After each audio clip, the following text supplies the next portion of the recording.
The Agenda with Steve Paikin is made possible through generous philanthropic contributions from viewers like you.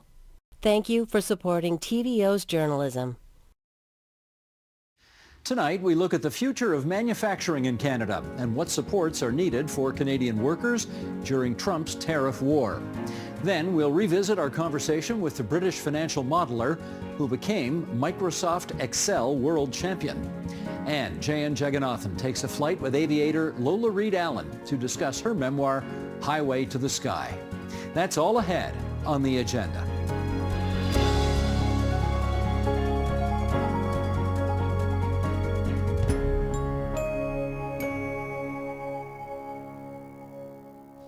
Canada's manufacturing sector faced challenges even before President Donald Trump imposed tariffs on goods made here.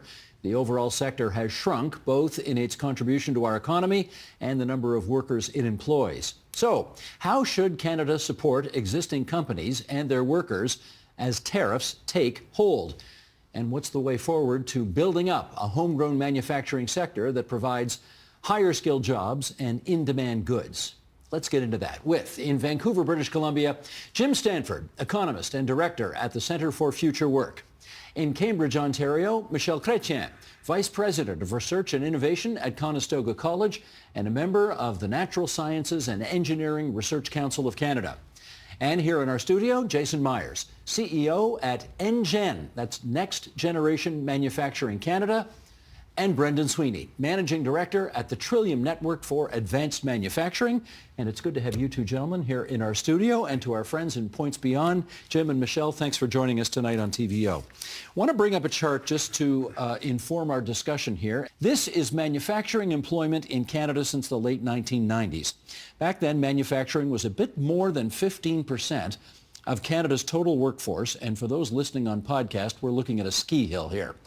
The numbers just go down, down, and down. By 2019, it had gone from more than 15% to roughly 9%, where it sort of remains today. So let's start with the whys behind that. Jim Stanford, why did we lose all those jobs? Well, the steepest part of that ski hill that you just showed, Steve, is the period in the early 2000s when manufacturing was really hammered by a number of factors, including a very, very high Canadian dollar. So for a while, 2006, 2007, the Canadian dollar was trading for more than an American dollar, which doesn't make any sense given the relative level of costs and prices in the two countries. Partly because of the big oil boom that was happening out west at that time. That was during the maximum period of construction of oil sands facilities and so on. So that was the worst of it. Since then, we have kind of stabilized, and I think we should see that as a victory, frankly, the fact that manufacturing employment has stayed fairly steady as a share of total employment.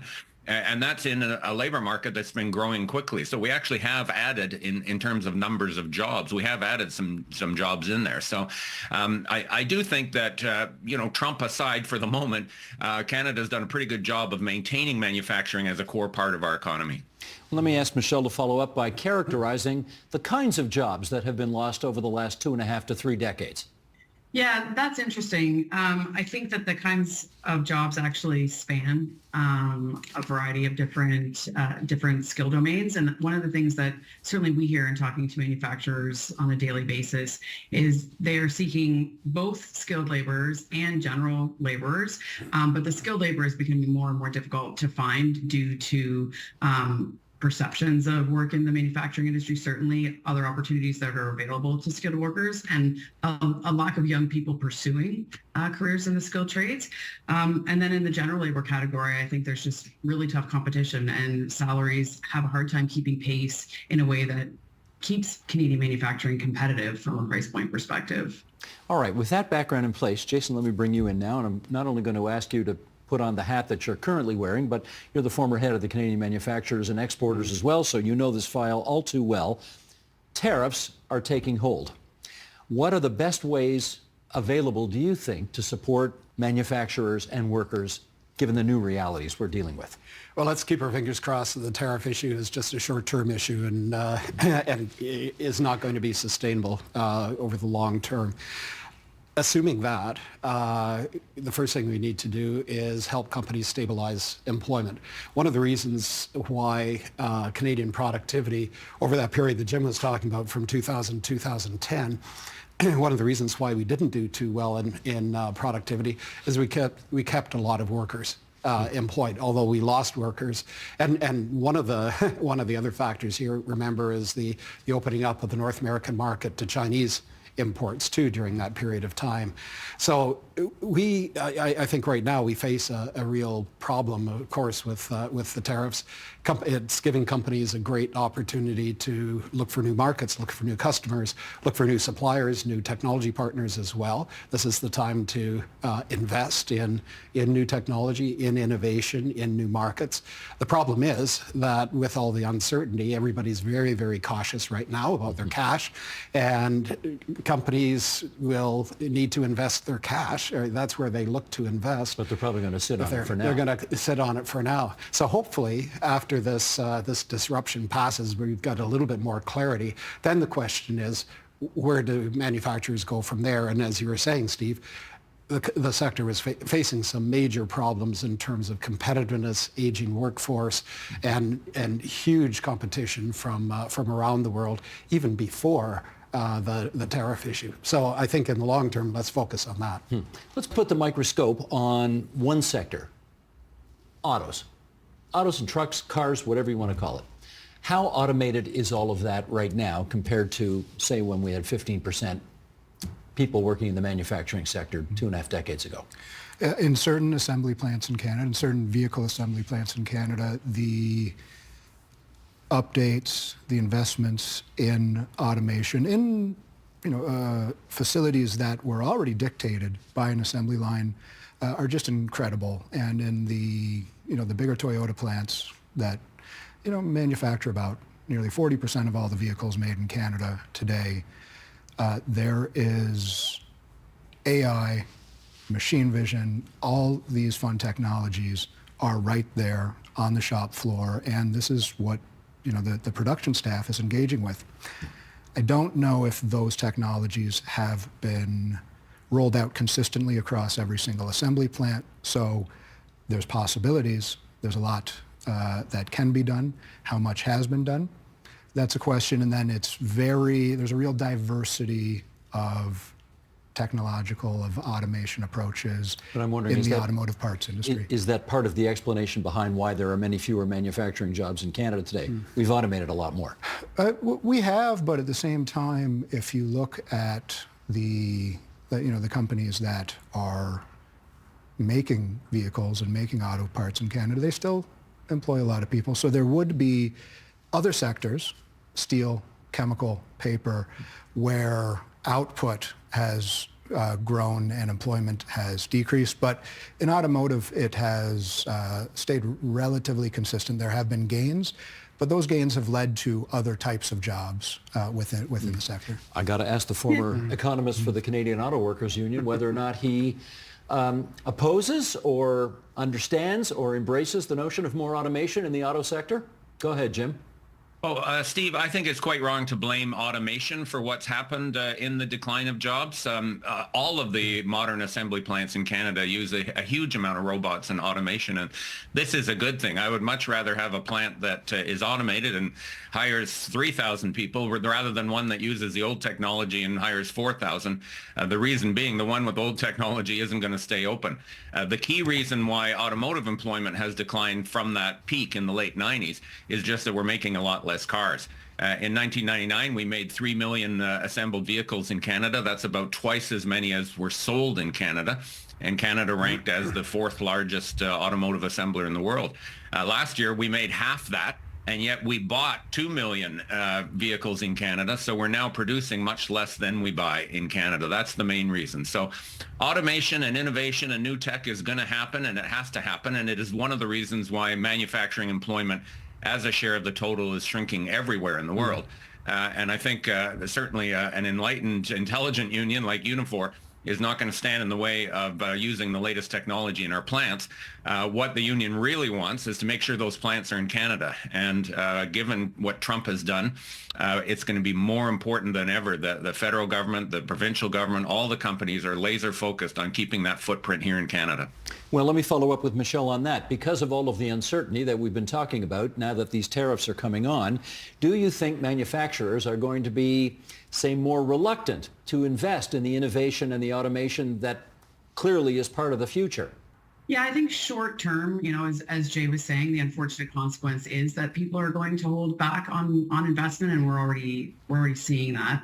I do want to jump in on the question of the adoption of technology and what that means for employment. I think there are lots of examples in other jurisdictions around the world where embracing robotics and automation in manufacturing has actually resulted in a net null or net increase in jobs across the economy. So I think it isn't something to be scared of. In fact, unions and governments and companies partner together in countries in Europe to embrace and encourage the adoption of automation. I think our real challenge in Canada is that we're not doing enough of it.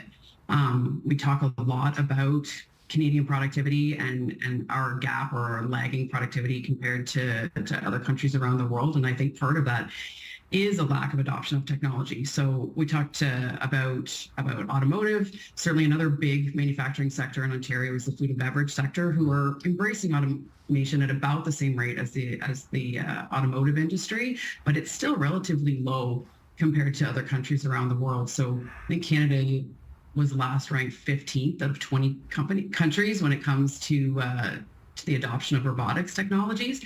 And that was actually moving down since 2019. So I think that's an area that we need to look at, and nothing like a good crisis to give us the opportunity to focus inwards and think about what we might want to do when the current season of tariffs, et cetera, has hopefully passed.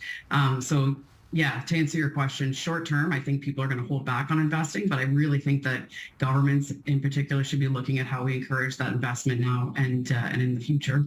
Jason, I should get you to weigh in on what role you think automation and AI have played in that ski hill graph that we saw earlier. Well, one of the things I think we have to take into consideration is that the automotive and the manufacturing value chain in Canada is a lot bigger than what that graph shows. All of the technology, all of the engineering services, all of the business and financial services that go into manufacturing, that footprint is much larger, probably over twice the size of the employment in manufacturing itself. So I think that's very important. But now, especially with AI and all of these other technologies that are coming into play, automation is important. We have disproportionately more small companies in Canada's manufacturing sector, more small companies proportionately than the US does. So we have to understand the sector. We have to understand that Canadian manufacturers, by and large, create value through much more customized product. They're focused on value. They're not focused on volume. The way we measure manufacturing is, outdated. It's 40 years old. It's based on manufacturers producing stuff. Well, today the nature of the business is about producing solutions, and that means it's manufacturing, but it's also technology and it's also services. And so let's take a look at that and how AI, how some of these new technologies fit into that. So if we're about creating solutions as opposed to products, should we not obsess so much about these numbers we're looking at? I think we need to look at them in the context of a modern manufacturing economy where the footprint is much greater than these numbers alone. We need to produce products there. But today, because of some of the advances in AI, for example, every product, every machine, every process is a data platform. And today, you can read the data, the services that you're providing from that, from all of that digital technology. That's a source of value for companies, improving product, improving their own processes, improving delivery times, improving the quality of the product. There's a company here in Ontario called Shimco, and they manufacture the most basic product you could ever think of, a metal shim. And this is what you put in between parts to stop them vibrating, but they put a sensor in that shim, and their business is not making the shim. Their business is reading the outcome of the sensor, the vibration, and they're a service company that's doing a lot of business with the aerospace industry right now because of all of the products. You want to measure the vibration in an airplane.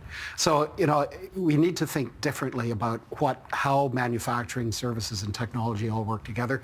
AI, for instance, is allowing companies to figure out where they have problems in their processes, where they can add value to their products. I think we're at really the cusp of a real unique revolution in manufacturing, where if companies can jump onto this, they can continue to drive what has been fundamental to Canadian manufacturers, and that's producing value for customers. It's not getting product out the door. Well, okay, let me do an example here with Brendan, because I have seen numerous announcements by the Prime Minister of Canada and the previous Prime Minister, and the current Premier of Ontario and his Economic Development Minister opening up new facilities for EV manufacturing here in the province of Ontario. Given the regimen that we're going through right now, tariffs and all of the nonsense from south of the border, do you think we are in the midst, potentially, of an existential crisis as it relates to all of that investment in EV manufacturing in Ontario that we have committed to? Probably not. You say probably not. Probably not, because I don't have a crystal ball. He's an economist too. Yeah, the trajectory of the world is going electric.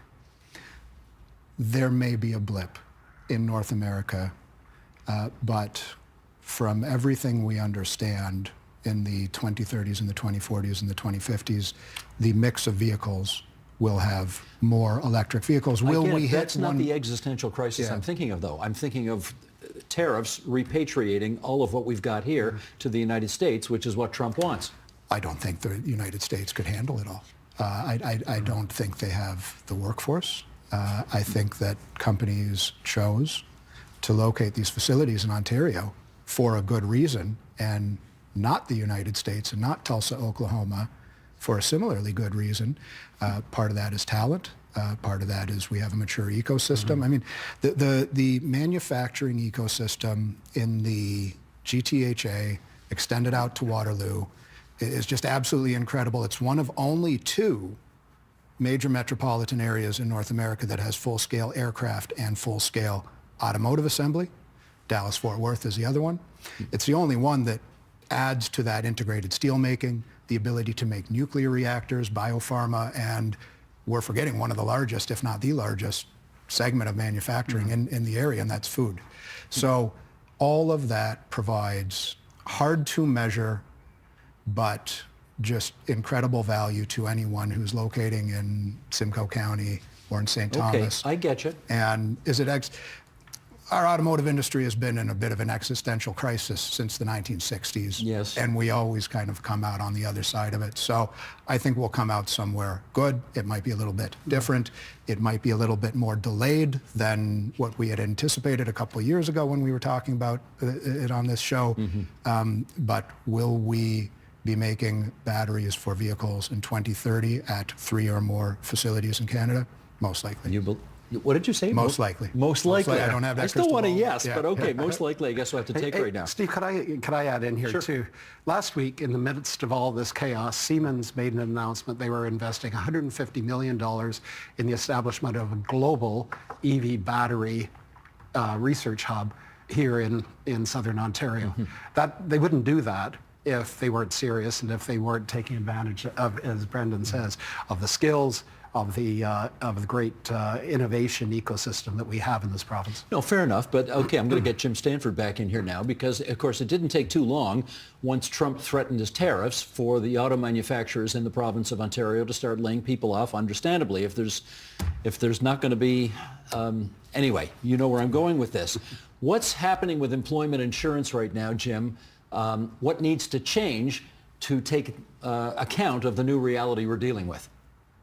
Okay, Steve, I will answer that question, but I've got to jump in on the EV discussion you were just having Okay. as well.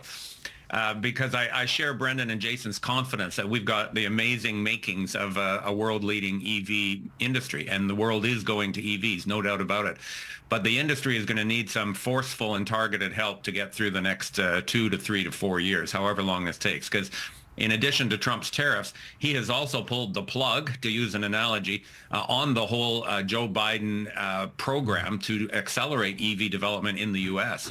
Trump was on TV yesterday holding up lumps of coal, saying we're going to support the coal industry instead of trying to move forward and position America at the forefront of that EV revolution. So Canada's very well positioned long-term, but we are going to need some very focused assistance. And that includes focused assistance for the workers. So I will answer your question now. EI is still full of holes. We knew it was full of holes when the pandemic hit a few years ago. That's why the government had to move to the CERB vision of emergency payments directly to workers and so on. There was a promise to fix EI and make sure that more unemployed people could qualify for the benefits, and it hasn't been fulfilled. So we are in a situation where we're seeing, temporary layoffs at plants that are idled, waiting to see what happens with the tariffs, but potentially longer-term layoffs if we get closures or restructurings happening. So we're going to need, I think, a whole slate of improvements in EI, eliminating the waiting period. The government, to its credit, has done that, increasing the level of benefits. A key thing we should fix is how EI is integrated with training. Right now, if you go into vocational college or back to university or something, you would lose your EI benefits. And that doesn't make sense. We want people to adjust and learn new skills. So we've got to fix that problem where people aren't financially penalized for taking the leap back in. So EI is going to be a vital tool in the next year or two as we go through this, and we've got to fix it. Michelle, we've been talking a lot of auto sector here so far, but I guess I should ask, what else are we really good at making in this province? Oh, that's a good question. So we do tend to talk about auto a lot when we're talking about manufacturing, but as I alluded to earlier, food and beverage is of almost equal size. I think they outtook automotive manufacturing slightly during the pandemic, but an equally important sector, particularly in Ontario, where we have the largest cluster of food and beverage processing in Canada. So that's a really important one, lots of jobs and lots of really great innovation and opportunity in that space. I think we also, obviously there's aerospace, which we would include in kind of transportation. And let's not forget chemicals, rubbers, plastics, and also biopharmaceuticals and pharmaceutical manufacturing. So I think there's been an interesting storyline in Sarnia over the last number of years with a shift to looking at biochemicals and biofuels. And I think that stands out as an example of what Ontarians and Canadians can do when faced with a challenge, right? Is pivot, is look at where we add value. And as Jay was alluding to earlier, this idea of focusing not just on producing stuff and as much stuff as we can get out the door, but really looking for opportunities to add value, to leverage data, to embrace technology in order to create something meaningful for a customer, not just a lot of things for a customer. Can I just ask you two here, did you both go to this conference in Germany, this industrial conference in Hanover? We were talking about it before we went on the air here. We did. Okay, presumably you picked up some sense in the rooms that you were in about what kind of reputation we have as it relates to manufacturing in this country. What are you hearing? So, first of all, Canada was a partner country and officially invited by Chancellor Scholz to participate. The reason was because the Germans know that Canada is a source of tremendous industrial technology here. Everything from robotics to AI, of course, to quantum, to advanced materials. That's why we were invited there. There were 1,000 Canadians in Hanover last week. They were looking for new customers, new suppliers, new innovation partners, new investors. And I think that's exactly the type of reaction. Everybody was very positive. When you had Chancellor Scholz get up and said, "We believe in Canada," he got a standing ovation, mainly from the Canadians, of course, there. But it's so important, and to see Canada as a reliable trading partner, but also a reliable supplier and a reliable customer for German businesses as well. Well, Brendan, I don't want to be a killjoy here, but I'll get you to react to another chart we're going to put up. This one is going to show the decline in value-added manufacturing as a percentage of our economy here in Canada. And again, for those listening on podcast, I'm going to describe the same ski hill again. It was once upon a time I guess as high as 17% in the late 1990s, but it's around 9% today. So how do Canadian manufacturers reverse that trend and increase the sale of value-added products? I think that we really target and focus on higher value industries or industries with the potential to be high value. I think about space. I think about biopharma as two industries that are at once highly productive, high value, high tech, and that really fit the profile of the people that are graduating from Canadian universities and Canadian colleges. People in Hamilton will want, and Sault Ste. Marie will want to know if steel is on your list as well. Steel's already there. Steel. And we're investing, and some of that steel might go to the space industry. So steel is on that list. But more biopharma, more space. The likelihood we will get another integrated steel mill in the next decade or two is low, but the likelihood that we will invest at the FASCO and at Algoma, and that's what I'm going to call them. Even though they're not called that anymore, but no, I'm with you. Use the old name. Well, we are investing there, and the ArcelorMittal, the Fasco mill, that is that company's flagship mill outside of, I guess, Luxembourg, outside of the EU, and I think it will remain that way. That's probably the best steel mill in North America. Okay. Michelle, your post-secondary institution obviously is in the business of trying to prepare young people for the jobs of the next generation, and I guess I want to know what kind of skills, as it relates to manufacturing, do you think they're going to need to have as processes become more complex and sophisticated going forward? Yeah, so I think we see that there's certainly continued demand for skilled trades workers. So across, welding, machinists, those types of roles are highly coveted, and there's still a gap in manufacturing industry today. But then I think we see more integration, as we've all been talking about, of technology, whether anything from robotics to AI, and that requires a different skill set. And so, we and others, all the post-secondaries in Ontario, and by the way, Ontario has an absolutely world-class, completely outstanding post-secondary education system, and we are very blessed. And that is one of the core reasons why companies choose to invest here, is because of the talent that we produce. So I think we'll see across our STEM programming, so engineering technologists, those students, those graduates will be, I was going to say looking, but it's actually more a bit the other way around. Companies will be looking to those graduates to fill their ranks. And I think we have a challenge there a little bit when we talk about the labor shortage in manufacturing. And there was Jim made a great point that I want to come back to about the period that we're in right now, where we see layoffs and potentially workers having to access employment insurance benefits. This is an amazing time to look at the between 80 and 200,000 vacancies in the manufacturing industry across Canada, depending on who you ask. What an amazing time to help those workers reskill or upskill to fill those vacancies. So I think Jim's absolutely right. There's a fix that we could look at there. Excuse me. And I think that the industry, so we're creating all these graduates, we have amazing people, we have an amazing education system. And the question then becomes, why aren't those people choosing jobs in the manufacturing sector? And there, I think we have some work to do around the perception of jobs in manufacturing, and some work to do on the diversity end, to be honest. So we have women, for example, as 50% of the workforce and less than 30% of the manufacturing workforce. And that number has been flat for basically, certainly since I've started talking about this, so a couple of decades. So we have the talent, there's no question. I think there's a bit of a matchmaking exercise that all of us need to engage in. And there's some great work going on. I just think we need to stay the course and not underestimate how long it takes to change hearts and minds when it comes to perceptions of what jobs in manufacturing can be, because there's no question that they are not what they might have been in the past. They are high tech, they are exciting, they're embracing the latest technologies. And these are careers really that young people should be wanting to go into. Well, Jim Stanford's been coming on this program for a couple of decades, trumpeting what you just said. So I know he is, you're preaching to the choir with him. But Jim, what I want to ask you is, if we wanted to create a national industrial strategy in this country, and we wanted to support a kind of an advanced manufacturing sector going forward, Give me some sense about what that looks like.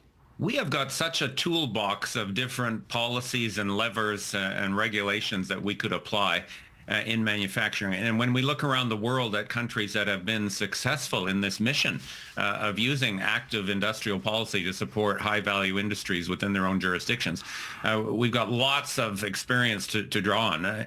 In Canada, our auto and aerospace and pharmaceutical industries here are the result of active policy, active national strategies to bring those industries here. In auto, it started with the Auto Pact, of course. With aerospace, we had everything from public ownership of aerospace manufacturing to proactive procurement strategies to make sure that we bought Canadian-made aircraft for our airlines and our military. In pharmaceuticals, it was all tied in sort of a quid pro quo with some of the patent rules. So almost anything that government does, you can find a way to make a connection to increasing domestic value added. So I think we're going to need something like that, because even if Mr. Trump changed his mind tomorrow morning about this whole tariff thing, we've still got a situation where nobody can count on America being the biggest asset for an investment in Canada. We used to say, come to Canada, we're next to America, and you can sell all your stuff there. And nobody believes that anymore. So we are going to have, I'd say, a multi-dimensional industrial policy strategy to make sure that all of those value-added industries in Canada are able to survive Trump, first of all, but even better, then go on and grow. And we'll end up, if we do this right, we'll end up with a stronger, more self-sufficient economy. Jason, in our last couple of minutes here, it's probably a good idea to steal ideas from other countries that would be doing things well that we want to do well as well. What ideas do you see out there from other countries that we ought to rip off?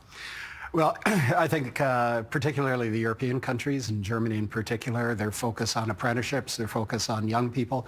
But every country in the world is struggling right now with this revolution in manufacturing. How do we, particularly small companies, how do we accelerate the adoption of technology and do it successfully? Because a lot of you can invest in a technology, but that's a totally different question than can you manage that technology successfully? Can you actually generate value as a result of that? So, I think there are some very significant programs around labor force development. Maybe one of the things that we should be stealing is a real focus on making stuff. A real focus on manufacturing and advanced manufacturing, seeing that as a cornerstone of economic development. Have we gotten away from that? Oh, I think we have. I think it's the last 20 years that we've moved away from manufacturing. We've put a huge emphasis on tech, and we've got some of the best tech companies in the world here in Ontario. What we need to do is match those tech companies up with manufacturing customers and accelerate this adoption of Canadian-made technology here in Ontario. There aren't very many places in the world with this concentration of leading-edge research, of technology, large and small companies, of startup ecosystems, as Michelle was saying, of this great skills base in the colleges that provide that, and the variety of manufacturing that Brendan was saying. How can we bring all of this together, drive more collaboration, make this work, and actually create an economy in the future that really is leveraging up all of these great assets that we've got? And one other thing, Steve, going back to this graph, I don't believe for a minute that real GDP is a good measure of manufacturing activity. You add more value in your product, you add more value in your service, and that discounts it as inflation. We are not measuring the impact of manufacturing in this country or the manufacturing supply value chain around this really important sector. Jim, in our last minute, I'm going to ask you a question you're not going to like at all, but what the heck? Let's have a little fun here. Are you prepared to give Donald Trump some credit in as much as he has really put the accent back on reshoring manufacturing to this continent, and we've been getting away from it for the last many decades?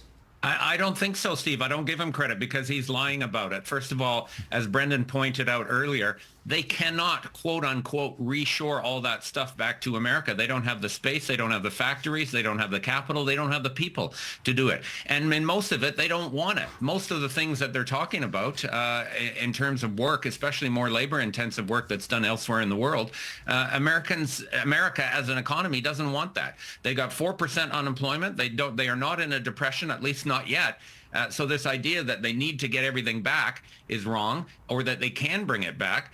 Secondly, the idea that it was ever theirs to start with is false. The jobs we have in manufacturing in Canada, we didn't steal from America. We were manufacturing long before we ever had a trade agreement or an auto pact. We made cars back in the 1900s.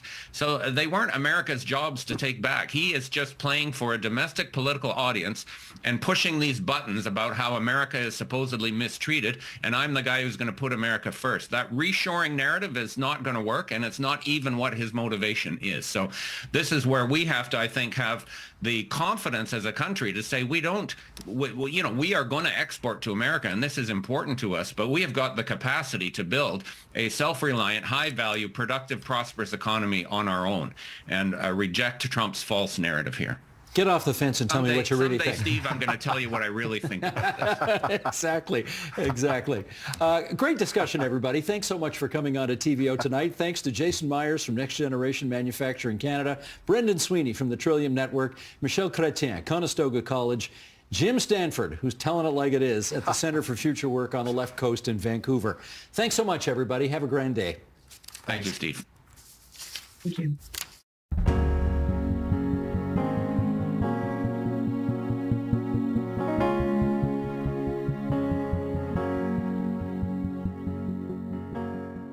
You know, we think of Excel spreadsheets as an office tool, useful for everything from planning a budget to performing more complex data analytics. But in Las Vegas, Nevada, last December, data nerds from all over the globe came together for the Microsoft Excel World Championships, where a British financial modeler based in Toronto was crowned the new champion. And what, pray tell, is this championship all about? Well, let's ask the man himself. His name is Michael Jarman, and he is Director of Financial Modeling at Operas, and he's the Excel Spreadsheet World Champion. Michael, it's great to meet you. Oh, thank you very much. It's great to be on. I can tell from that accent you're not from here. No, it's been, in the media, a few places have forgotten that, I'm not actually Canadian yet. I'm hopefully applying this year. But, yes, originally from the UK, but I've been in Toronto for about 8 years now. 8 years now. Okay. And where do you live? Just downtown. Downtown? Yeah. Okay. How did you get to be so proficient with Microsoft Excel? It's a good question. So I think it's, at Operas, it's pretty much what I've done over the last 10 years. Now, not so much now, as in many jobs, when you get a bit more senior, you sort of do less of the day-to-day modeling work. But certainly for the first 5-6 years of my career was pretty much what I was doing day in, day out. So, if you spend hundreds, thousands of hours doing something, you eventually get pretty good at it. How did you know there was a competition for people like you who are good at this? Yeah, so there was an older competition called Model Off, which I've also won a few years ago. I found out through that because one of my colleagues had also won it previously when I just started, a woman called Hilary Smart. So I found out about the weird and wonderful world of competitive Excel through her. But that old competition died in 2020, and it sort of very much was much lower key, like people just go to a Microsoft boardroom and essentially do an exam. It's nothing like what we have today. So this new competition, like a lot of the old people who are in it sort of were familiar with sort of the people who set it up. So we found out that way, and now we're on television. Well, I was going to say, the old one was not televised, but this one is. Yes. So now you're a star. Apparently. Shall we see you doing your thing? Absolutely. Let's do that. Sheldon, roll it if you would. Let's get a cheer for Michael Jarman on the screen. What's he got going on? I mean, he's doing well. Is anything gonna happen? Can anybody throw a Leroy Jenkins out in the last few seconds? Leroy Jenkins! Come on, Leroy! Right. Michael Jarman! Look at that! Look takes at that! the win! Look at that! Oh. Michael Jarman! Michael Jarman! All those years of training have come to this moment in the 2024. World Championship! You're a bit of a rock star there, dude. Yeah, it's nice being in sort of, even though it's not like, it's a few hundred people in the arena and hopefully we'll get bigger as the years go, but it's nice being full of people who are sort of as passionate about this sort of thing as, you know, as I am. What was the moment like? Yeah, it was incredible. Like, I sort of been putting quite a bit of pressure on myself to win. Like, I'd come second 2 of the last 3 years, got knocked out in the semis the other year. So I've always been there or thereabouts, and the field is constantly improving at like a vast rate. Like what people do now, like the top 20 would do now, would win 2 or 3 years ago. So okay, that's what I got to follow up on that, because can I make a horrible admission to you here? Yeah. I don't know how to use Excel. I really don't. So when they were showing the screen there of what it is that you were doing, I had no idea what you were doing. So what were you doing? It is feedback we get quite a bit. So the finals case was World of Warcraft themed. So essentially they'd sort of partner up with Blizzard to sort of use WoW, and you were essentially just modeling 20 characters as they go around, Michael, do quests. I have no idea what you just said. So take me through it slowly. When you're competing, Yeah. what are you actually doing? So it's always some kind of game. So the old competition, and the same people still run a similar competition, which is more based in finance. You cannot make depreciation and debt modeling sexy or interesting, right? Like, it's amazing they've managed to get this far with just Excel in general. So it's usually some sort of game which is generally meant to be a bit more approachable for the average layman like yourself, who you know, might have used Excel a little bit, might not have done, but as opposed to being more like finance themed, it's generally like, can you model Euchre or Minesweeper or Connect 4 battleships? What's Minesweeper? You know, the one we click all the mines on I don't know if they still have it, but certainly on the old Windows machines they did. Oh, okay. So essentially a game like that, and it will start off with something fairly simple. So, you know, in the example of, you know, I don't know, Monopoly, if you roll a dice, where do you end up? And then by the end of the round, it's like, okay, here are 37 dice rolls. What happens in the game? Gotcha. Did you train for this?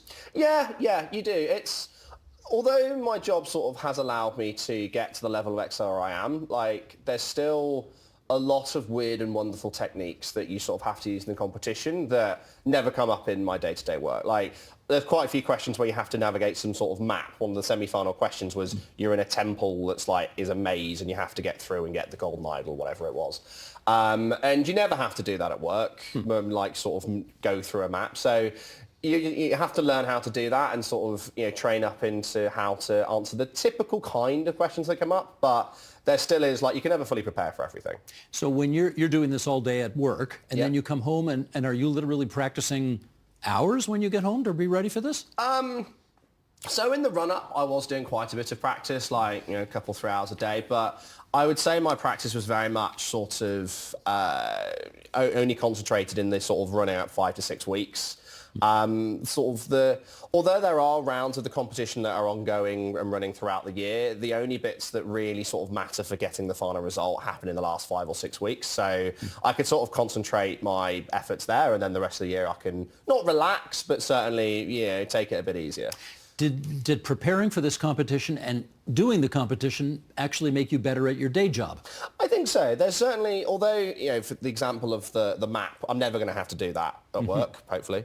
But there are certainly some advanced things in Excel that I've learned, both sort of by doing things myself and also, you know, by learning from other people in the community. There's loads of people who are really sort of keen to share their knowledge and ideas about how to approach these weird and wonderful problems in Excel that are usually a lot more difficult than what somebody would typically use Excel for. Like, it really is trying to push the envelope of what you can do in the software. So, yeah, there's stuff in there where 2 or 3 years ago I'd be like, I wouldn't touch that with a barge pole, whereas now I just sort of, yeah, I'm very happy and comfortable doing that at work. Who are you competing against? What kind of person?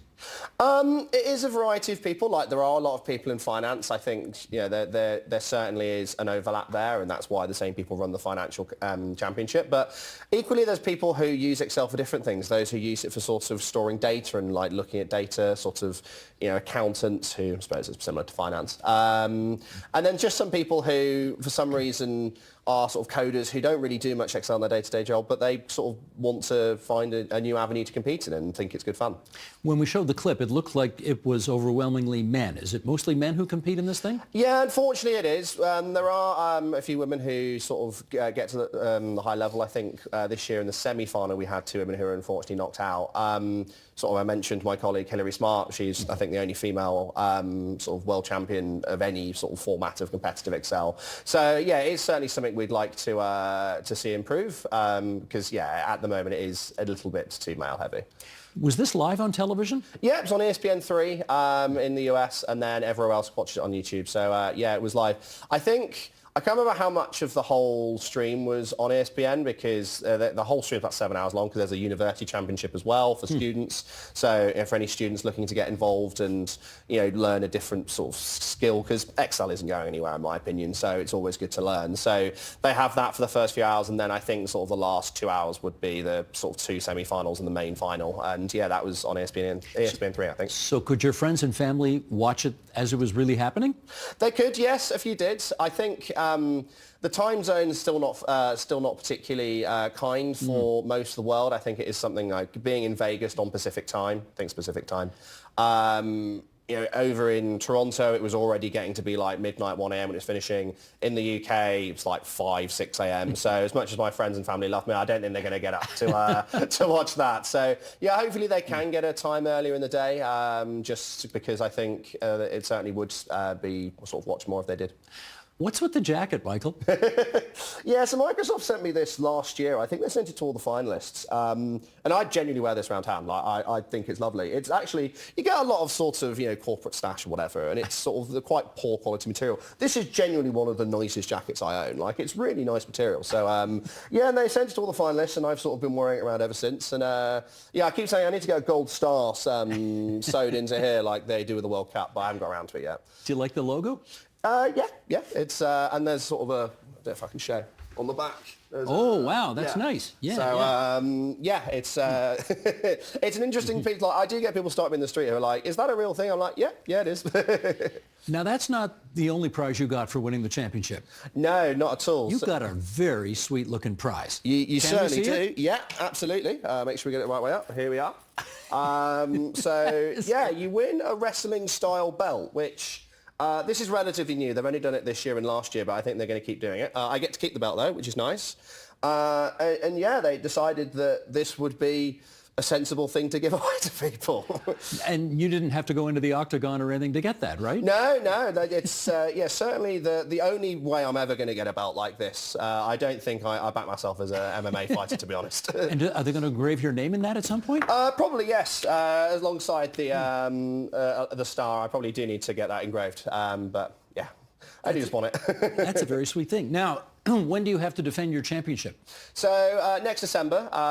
As I said, the season's already started. There's sort of various battles throughout the year. They call them the Roast Las Vegas to essentially qualify into the main draw. So that's just started. But yeah, the main sort of piece of my title defence will be the online rounds, which are late October, and then the in-person finals in Vegas in December. Do you think you can repeat as champion? I think I certainly can. I think you do need a bit of luck on the day. I think pretty much anybody in the sort of top 10, if it's their day, they could come through and win it. Andrew Nye was sort of the previous 3-time world champion. How he won it 3 times in a row, nobody knows. But yeah, I certainly think I can win. But yeah, it's going to be tough. Is it like I'm always amazed at this after an NFL game is over, where guys have been beating the living crap out of each other for 3 straight hours. And then after the game's over, they hug and they're friendly and they're smiling and they're having wonderful chats.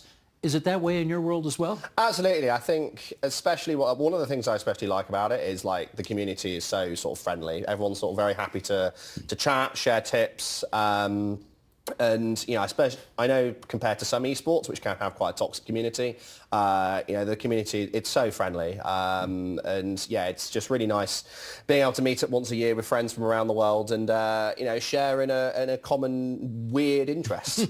Are you training already for next year? Not so much. So I'm doing the sort of monthly battles. I'm sort of keeping myself fit, as it were. But yeah, I think I will go for a similar strategy this year of go for the sort of real heavy training sort of nearer to December. I'm very excited to meet a world champion here today. We have not too many world champions who ever come into the studio, so this is, it might not be a first, but it's a very short list. Oh, congratulations to you, and good luck in your title defense. Thank you very much. Yeah, it was a pleasure to meet you. Well done. Thanks for having me on.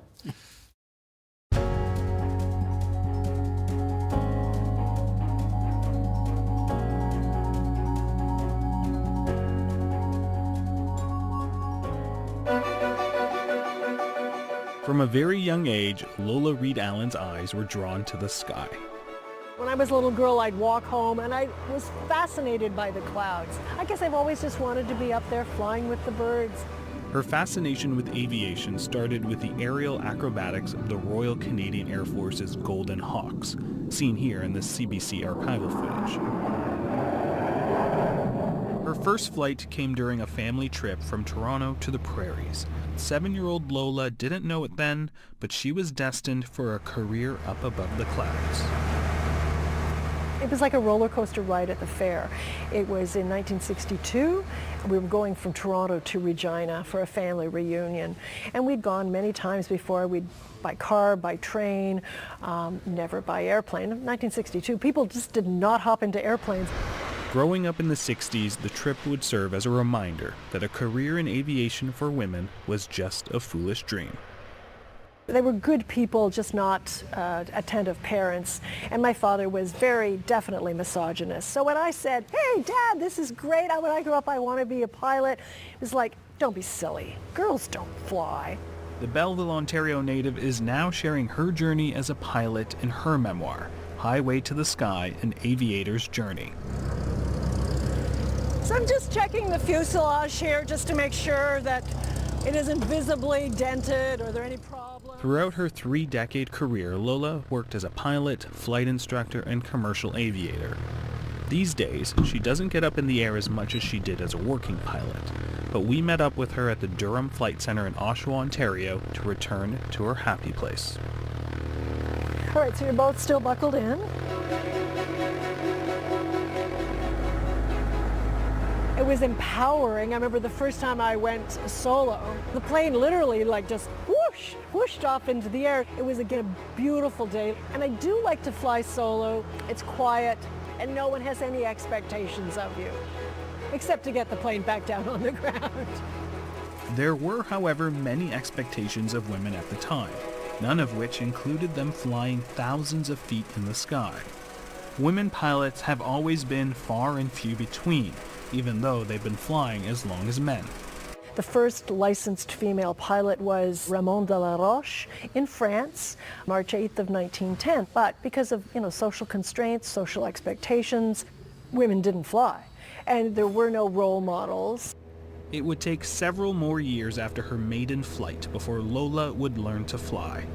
With a child and secure career in banking, her then husband surprised her with flight lessons.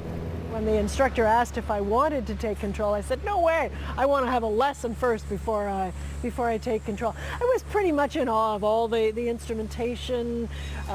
There's a lot of, bells and whistles inside. I was a little daunted. That lesson would be the beginning of a new chapter. Lola would divorce and leave her job at the bank to pursue a full-time career in aviation. She would amass many firsts in her more than 6,000 hours in the air. I didn't really feel any challenges until I started, as my grandfather so eloquently put, started taking jobs away from men. Then I started really getting the pushback. And part of that, again, from my colleagues, was that they didn't understand why. Their mothers were stay-at-home moms. Their girlfriends or wives were. I was the odd person out, and I was trying to fit in. A couple of them were definitely against me, but most of them were like, they just really didn't understand why I wanted to do it. According to Lola, fewer than 6% of commercially licensed pilots are women, a number that hasn't grown since the 80s. Tales of gender discrimination in the aviation industry are well documented. In 1934, Helen Ritchie, the first female commercial pilot, had to fight for her place in the sky. She didn't last very long because the all-male flight crew basically drummed her out of business. They persuaded what is now the Federal Aviation Authority in America that women shouldn't fly at night and they shouldn't fly in poor weather conditions. You're going to have bad weather days, it's going to be nighttime. And so within a few months, she quit. But it wasn't until nearly 40 years later, 1973, that the first 3 commercial pilots were hired in Canada and America. 1 in Canada, 2 in America. Lola has faced blatant and subtle forms of sexual discrimination during her career. She's been offered preferential treatment in return for sexual favors, lost jobs to less experienced male pilots, and been mistaken for a flight attendant. On some of the northern bases where we'd have to load baggage, that's normally the job of the first officer, so I'd be out there loading baggage, and men would be aghast that I would be loading the baggage, and some men would literally try and pull the bags from my hand, and I was like, no, like you wouldn't ask a man if he was capable of doing that, so just let me do it. So what I would actually do, because after a while it gets pretty frustrating, I would take the suitcase and I would just whoof it into the baggage, and it would, ricochet around. So again, those are well-meaning people, but in essence, though they're well-meaning, they're still also saying in their mind, oh, she's not really capable of doing this job, or where's the guy? Just 10 years ago, a female pilot of a WestJet flight was left this note from one of her male passengers. It reads, "The cockpit of airliner is no place for a woman. A woman being a mother is the most honor, not as captain. I wish WestJet could tell me a fair lady is at the helm so I can book another flight." And I thought, this is the kind of stuff that I put up with. What's going on? And then it was that point I decided that what I didn't really want to go fly commercially anymore, but what I wanted to do was encourage more young women to become pilots. Lola is a member of the 99s, an international organization that provides networking and mentorship for professionals and recreational female pilots. She's also part of the Northern Lights Aero Foundation here in Canada with the same goal, to inspire the next generation of female aviators. I proved to myself that I could believe in myself and I could accomplish something that was different, that was worthwhile. I'd like to hope that people will be inspired that despite the odds, you can achieve your goals, to think about what you might really want to do and go for it, even if it's not in aviation. Because I do talk about a lot of other things. It's a snapshot of what life was like for many women and what the expectations were. And I still think that in the back of many people's minds, those expectations are still there.